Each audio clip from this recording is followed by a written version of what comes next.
I consider the Trump administration a danger to the world that will disappear in 2020.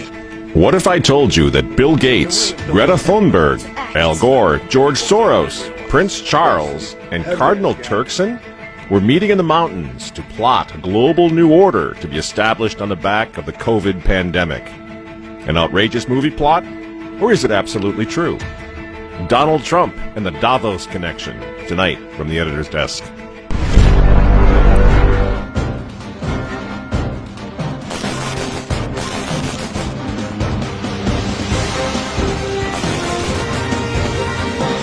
Hello again, ladies and gentlemen. Michael Matt coming to you once again from the offices of the Remnant newspaper.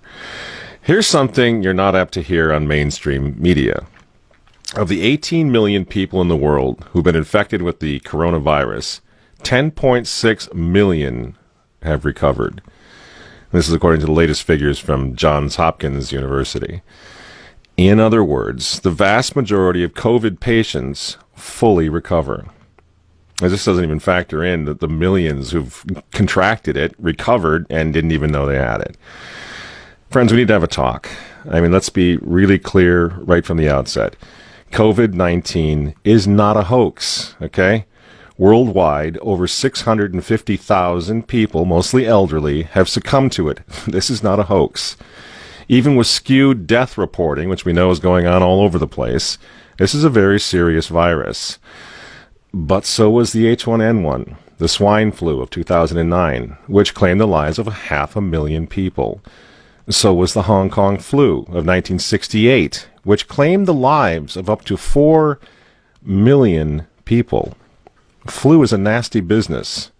Now, do you remember these previous epidemics, pandemics? Probably not. Why? Because the media didn't freak us out over those. The country wasn't shut down. Healthy people were not quarantined. Schools weren't closed. Church services weren't canceled. Why not? Because COVID is a thoroughly politicized virus. And we're getting conflicting recommendations from the experts that get just a little more absurd every week. Doctor, your colleague, Dr. Fauci, has suggested recently that goggles would work even better, or in addition to. You're talking about masks. People have come around to the reality of that. Are we going to look at more demands based on what Dr. Fauci has said? Well, I've seen really great face shields, and I've seen them around the country. You know, I've been out to 14 states. The administration sent me out, and I've gotten to see a lot of exciting face masks out there, and face masks that come from the bottom up. And I think that's really, the American people are innovative. Those are actually pretty easy and straightforward to make. Many universities and those who have printers are making face shields now. So these 3D printers can really increase that production, and I think others are making them, and they can be decorated. So, Doctor, well, no one's really interested in decorations. I want to know whether face shields or goggles is something we're going to hear next. I mean, this isn't even funny. I'm so glad to see the guys from Fox over there are openly mocking this woman. I mean, people are losing their jobs. They're losing their homes. They're losing their mental health over this. Their kids aren't going back to school. They can't go to church. And this delusional woman with the scarves thinks that we're going to get a kick out of decorating our face shields? This is day 170, I think, of the 15 days to slow the spread, Dr. Birx. Do you have any idea of what the hell you're talking about?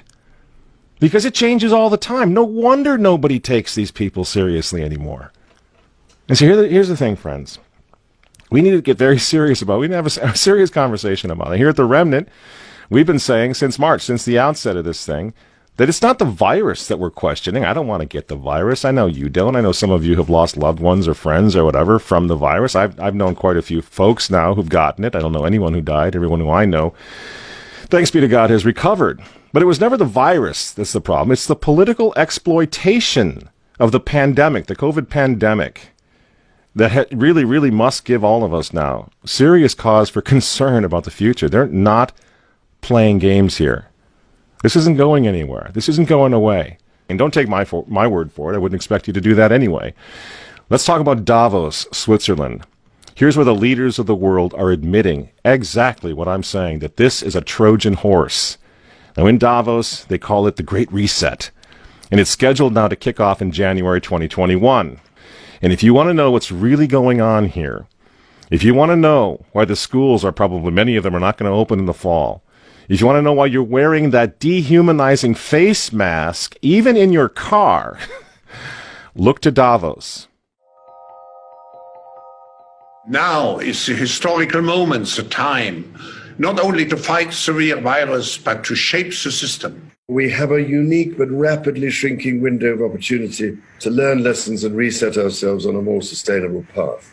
What is it that would make it so that history would look at this crisis as the great opportunity for reset? The Great Reset is a welcome recognition that this human tragedy must be a wake-up call. The world's problems fit on three sides of a triangle. It's one versus many, man versus nature, and the unfortunate foundation is long-term versus short-term. Any recovery stimulus should have green conditions attached to it. We have to change our economy dramatically in the next 20 or 30 years, and the next 10 years is absolutely decisive. The recovery has to be greener than any of the previous recoveries. And then we need to couple that with new initiatives to equip more people with the digital skills they'll need. We have to live up to the expectations which we have created, and we will do so. On June 2nd, 2020, just a couple months ago, the founder now of the World Economic Forum in Davos, Klaus Schwab, wrote an article on their website in which he just comes right out with it. He says that COVID pandemic represents a, quote, rare but narrow window of opportunity to reflect, reimagine, and reset our world, end quote. Those aren't my words. Those are his words. The world must act jointly and swiftly, says Mr. Schwab, to, quote, revamp all aspects of our societies and economies, from education to social contracts and working conditions. Every country, from the United States to China, must participate, and every industry, from oil and gas to tech, must be transformed, end quote. And Mr. Schwab comes right out and admits that he can't do this without, you guessed it, Bill Gates. We are particularly committed to this initiative since the Forum has been at the origin in its annual meeting in Davos of the Global Fund, Gavi and CEPI, together with the Gates Foundation and other founders of those crucial organizations, particularly today. And they're all there. All the movers and shakers of the world are in Davos at one time or another. Even Prince Charles, the insufferable Prince of Wales, got into the act in Davos in January. Unless we take the action necessary and we build again in a greener and more sustainable and more inclusive way, then we will end up having more and more pandemics and more disasters from ever accelerating global warming and climate change. So this is the one moment, as you've all been saying, when we have to make as much progress as we can. And of course, Antonio Guterres, the former Prime Minister of Portugal, who's also a Catholic and is now serving as the Secretary General of the United Nations, he's in Davos chiming in as well. A microscopic virus has closed down entire countries and economies. The Great Reset is a welcome recognition that this human tragedy must be a wake-up call. As you rightly say, it is imperative that we reimagine, rebuild, redesign, reinvigorate, and rebalance our world. Friends, the full picture should begin to emerge now, and I'm just giving you a sample. I mean, everyone has spoken here. Everyone who is anyone in the globalist community has gone to Davos, has delivered speeches. They come together, they network, they plan our future. This transformation essentially means that the whole way that we do business, that we live, and that we have grown accustomed to in the industrial age will have to be changed. We will have to leave that behind us in the next 30 years to go. This COVID thing is their golden opportunity, and they certainly don't want Trump or anyone else to fix the problem, certainly not prematurely. And this is what the war on hydroxychloroquine is all about. I mean, think about this. Why? You mention hydroxychloroquine and you get taken off Facebook? You get taken down from YouTube? Why? This thing's been going for 60 years. People use it all the time. Well, if you use it, you might have a heart attack, so we got to condemn that. Why are they doing this? This is a therapeutic that works for a lot of people. Doctors all over the place are using it right now, but they don't want it. Why? Why? Because it's not a vaccine. Because it might fix the problem. This is why those frontline doctors in the white coats, that's why they were banned from social media. Many of them are now losing their jobs. They were frontline heroes. And all they did wrong was come out and talk about fixing the thing now. Not waiting 18 months. You're not waiting for a vaccine. But how they're fixing and healing people right now. Doesn't that make you just a little suspicious? Because, see, the problem is these frontline doctors in the white coats, if they're right, and COVID can be cured without 7 billion doses of Bill Gates' vaccine, well, the Great Reset that they keep talking about in Davos, Switzerland, the Great Reset will be dead on arrival. And all of us will go back to life as we knew it. This is why the 2021 Davos Summit now, 2021, it's coming right up after Christmas, the Davos Summit. And the Great Reset, they need President Joe the Catholic Biden to hand us, the United States, over to them if he wins this election. This is why they're trying so hard to take Donald Trump down. Biden is not a serious candidate. We can all agree on that, right? He's not serious. The poor fellow, he's in his dotage now. So what are they doing? They don't want a serious candidate. I'm not talking about on the right. I'm talking about on the left. They don't want someone who's going to be serious. Everyone with a pulse knows Joe Biden can't do this job. What's he doing there then? In my opinion, he's the personified monument to the U.S. presidency that the mob will tear down in January. They need to reset everything, including the politics of the United States, the governance of the United States. Besides that, old Joe the Catholic Biden has always been a New World Order guy. The affirmative task we have now is to actually create a new world order. And of course, friends, we hear a lot about the Green New Deal and all of that, right? We hear Francis with his Laudato Si encyclical and all of that. They're all working together, aren't they? The Davos 2021 Summit works closely with something called Climate Reality Project. And guess who runs that? The respected trustee of the World Economic Forum, Albert Gore. This crisis, the climate crisis, is way worse than people generally realize. Way worse. It is getting worse still way faster than people realize. The burden to act that is on the shoulders of the generation of people alive today is a challenge to our moral imagination. But this is Thermopylae. This is Agincourt. This is the Battle of the Bulge. This is Dunkirk. This is 9/11. We have to rise to this occasion. I can't believe this guy is still knocking around. It's unbelievable. It's like a spoof, isn't it? It's Al again. I mean, and it's the same. And Davos brings them all in, all the ghouls from the globalist swamp. Our house is still on fire. Your inaction is fueling the flames by the hour. And we are telling you to act as if you loved your children above all else. And of course, drum roll please, Davos, Switzerland has its elder statesman, George Soros.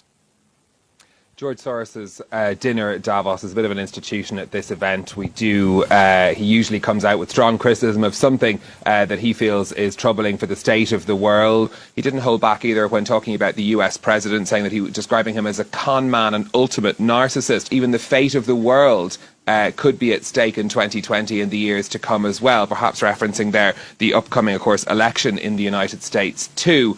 So George Soros really, using his platform here at Davos to speak to those, rich and famous who come to the World Economic Forum. We know that he's, in the past, has been a major donor to the Democratic Party in the United States. He didn't say anything about which candidate he might be supporting in the Democratic primary, but certainly no holding back on his criticism of President Trump. What's this all about? I think you know. I think we all sort of in our hearts, we kind of realize what's going on here. This is not about COVID anymore. This is about a reset of everything. And the United States of America is in the way right now of all of it. So they are destabilizing our entire country. The Great Reset, then, politically, economically, it wants to implement massive socialist programs and, of course, global climate change along the lines of the Green New Deal. The regulation is going to be unbelievable, and no country will be allowed to opt out of this. Why? Well, if an individual country opts out of the Great Reset, they're going to be endangering the whole world community, the whole world, through future pandemics that will be caused by climate change, Al Gore says, and overpopulation, says Bill Gates. You see how it works? No country will be allowed to opt out. This is what we're facing in November. And if you think the Catholic Church is going to protect you from what's coming from this globalist takeover nightmare, think again. We've been through all this before, leaving aside Pachamama, and leaving aside Laudato Si, which is the encyclical of the globalists. It's the encyclical of the United Nations. I'm sure that we have all read this magnificent encyclical that His Holiness Pope Francis has blessed us with. It's the encyclical of AOC. It's the encyclical of the Green New Deal. Leaving that aside, Francis has already announced the global economic reset of his own last year. I don't know what makes this man think that he's an economist. I don't know where he learned all of this down in Argentina, but he's an amazing guy. He knows everything but theology. Ever notice that?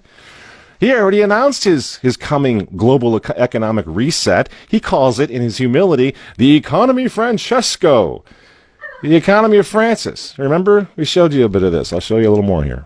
I will come for the economy of Francesco because we need a new economy, a new vision, and the teachings of Pope Francis in Laudato Si and in other teachings help to give us the pathway to a better world. Isn't that something? This was announced last year, mid-2019. It's almost as if Francis knew that the COVID pandemic and the resulting economic collapse were coming. I wonder how he knew that. Isn't that weird? That he was already calling for an economic reset? Well, poor Francis, he couldn't make it out to Davos back in January when the big party happened. But he did send his representative, the globalist cardinal, Peter Turkson, in his place. Ladies and gentlemen, I'm pleased to welcome His Eminence Cardinal Turkson, Prefect of the Dicastery for Promoting Integral Human Development of the Vatican City-State, with a special message from His Holiness Pope Francis. Your Eminence, it is a pleasure to welcome you back to Davos. The stage is yours. This is to Professor Klaus Schwab, Executive Chairman of the World Economic Forum. As the World Economic Forum celebrates its 50th anniversary, I send greetings and prayerful good wishes to all taking part in this year's gathering. Everyone's in on the Great Reset. Well, almost everyone. There's one guy who's got the power to do something to stop it, and you know exactly where I'm going. And they made a mistake. They tried to get Trump on their side, so they invited Donald Trump to Davos, I think a couple of times. But in January, when Donald Trump, I think, really began to see the beast that he was up against, he went to Davos, to the World Economic Forum, and he stuck a mega finger in their eye. We're committed to conserving the majesty of God's creation and the natural beauty of our world. But to embrace the possibilities of tomorrow, we must reject the perennial prophets of doom and their predictions of the apocalypse. These alarmists always demand the same thing: absolute power to dominate, transform, and control every aspect of our lives. We will never let radical socialists destroy our economy, wreck our country.